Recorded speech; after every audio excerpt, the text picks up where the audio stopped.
Magandang araw, ako po si Phoenix Grade Velasco, Grade 4 SCS. At ngayon po magagawa po ako ng sinigang na baboy.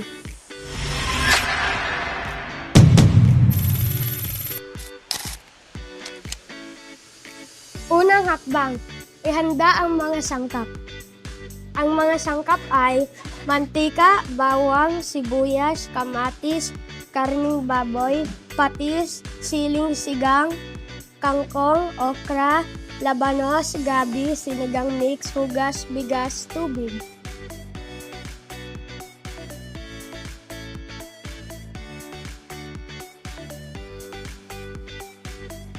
Panghakbang, painitin ang kawali.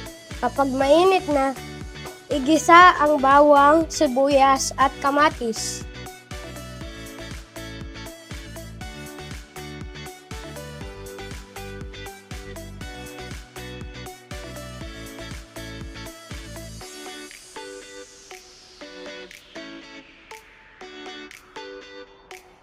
Pangatlong hakbang, ilagay ang karning baboy sa pinaggisahan hanggang magkaroon ng kaunting tusta.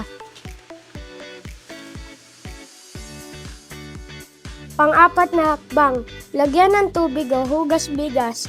Maaari na din isama ang gabi, lagyan na din ng sinigang mix. Pakuluin hanggang sa lumambot ang karne. Pang-limang hakbang, ilagay ang mga gulay. Maaari din timplahan ng patis ayon sa iyong panlasa.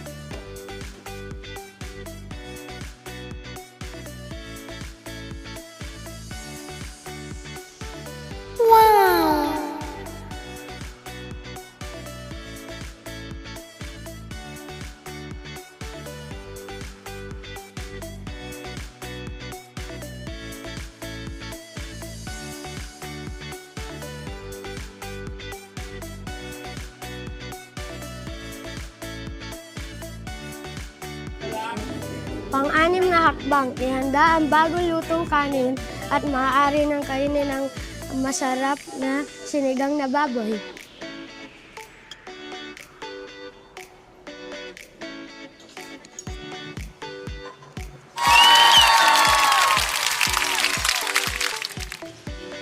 Muli, ako po si Phoenix Grade Velasco, Grade 4 SCS.